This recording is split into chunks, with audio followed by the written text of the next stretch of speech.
welcome back to the Citytilidie channel. You're all staying safe and well, and we're getting to the ends now. Another 3 to go, but the match day programme, watch the away version. Yes, another 3 to look at, and we're going to start with this one. Everton versus City on the 14th of May 2023. Of course, we've got another couple to come, Brighton and Brentford. Then we'll know who our winner is, won't we? So, of course, at the moment, we've got Wolves as the top at 8 out of 10. And Fulham snuck into second spot a couple of issues of this ago with a 7.5 out of 10. So let's see how Everton do today. Please, if you are new to the channel, push that subscribe button, push the bell notifications. Great to have you on board.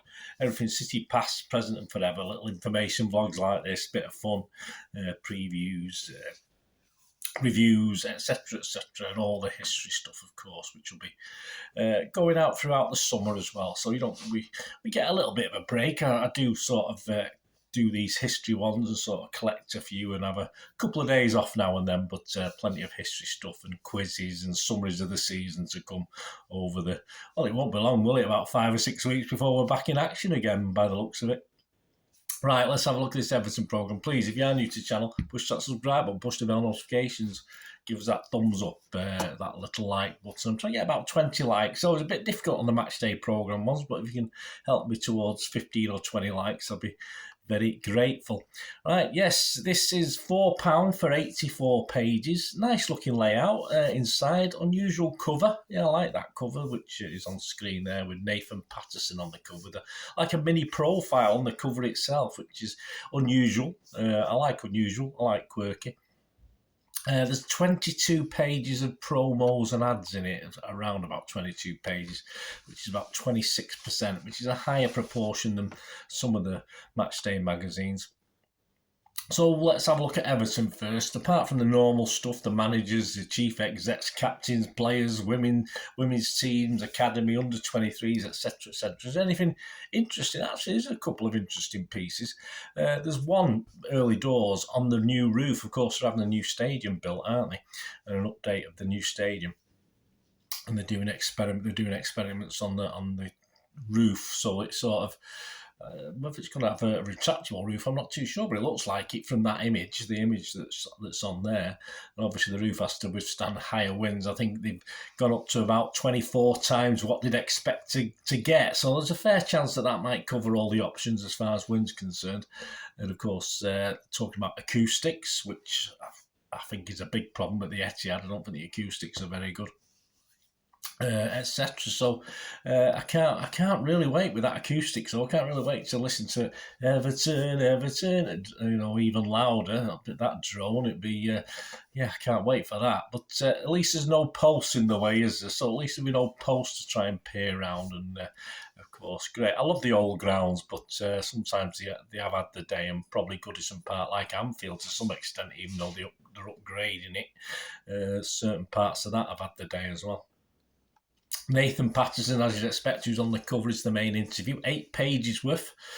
Hope people like him, or Everton fans like him. He was a Rangers fan as a kid. Can still wear his dark blue and white scarf then, can't he? That's not a problem.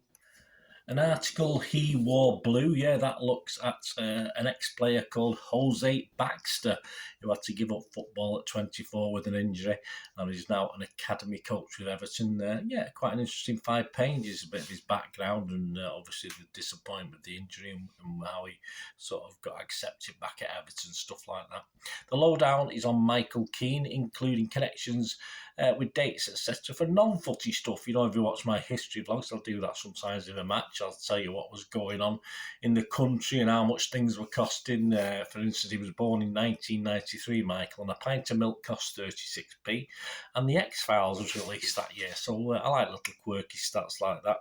Then it's got his stats for Everton and other football teams he played for. In this case, it was Burnley and England. A slightly less wordy interview than the Nathan Harrington one on current on-field goings-on with Idrissa Gana Gueye. Gear, if that's how you pronounce it. Just 4 pages on that, though. My Everton is a series of treasured fan memories, and a guy called Kenneth Farrington shares memories including meeting Howard Kendall on the eve of a famous, for them, Everton, famous game against Bayern Munich. And you have to read up on it, guys, because I wasn't aware of it.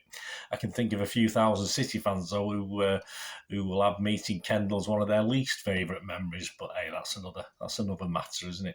Some stats relating to this game, interesting. Some, for instance, 57 years ago, on the day of this game against Everton, they won the FA Cup, of course, 3-2 against Sheffield Wednesday after being 2-0 down. One or two City links in this little section.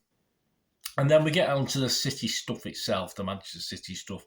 8 pages, more interesting than Nathan Patterson anyway, isn't it? But then again, I'm a bit biased, aren't I?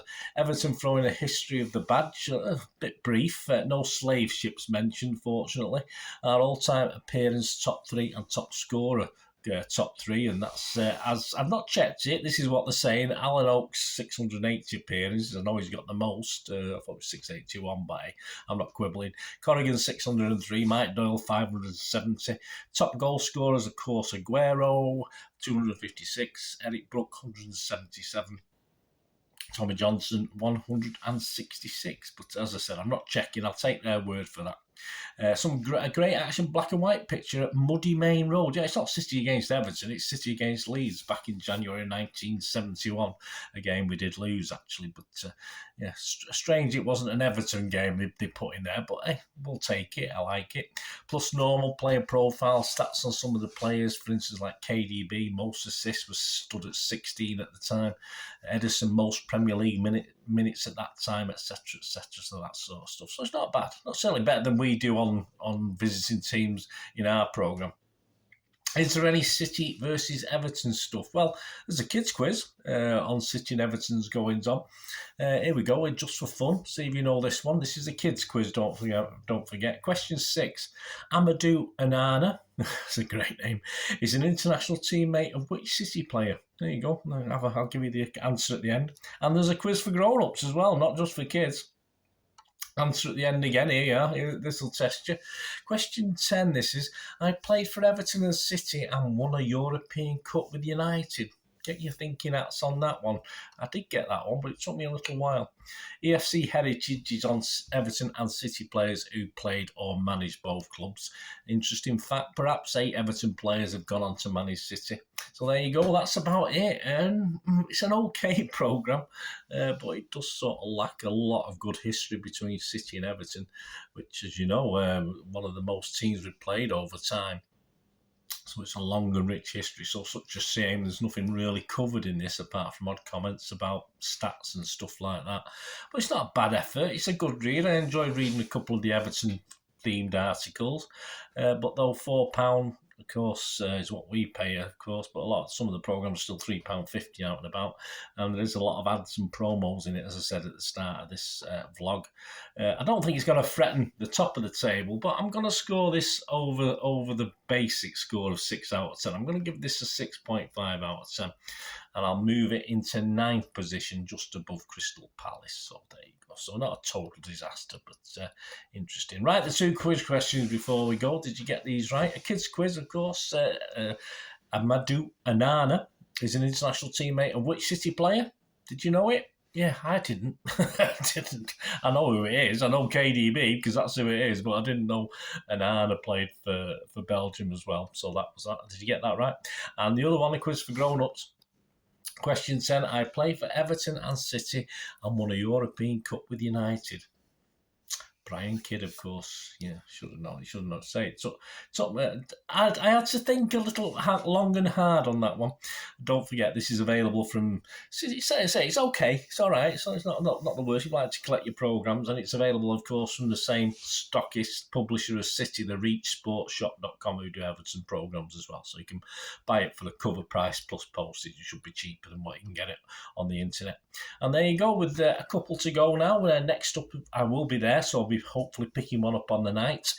Brighton away is the penultimate one, and then of course I'll have to try and order a Brentford one, because as at this point in time, unless Magic Fairy gets me a ticket, I'm not going to Brentford away, but I'll be at Brighton anyway. So that'll be the next one we're going to look at on the matchday away programme watch. Thanks for watching, guys. Till we meet again. That's one thing, don't I? Please stay safe, Blues. Come on, City. Bye for now.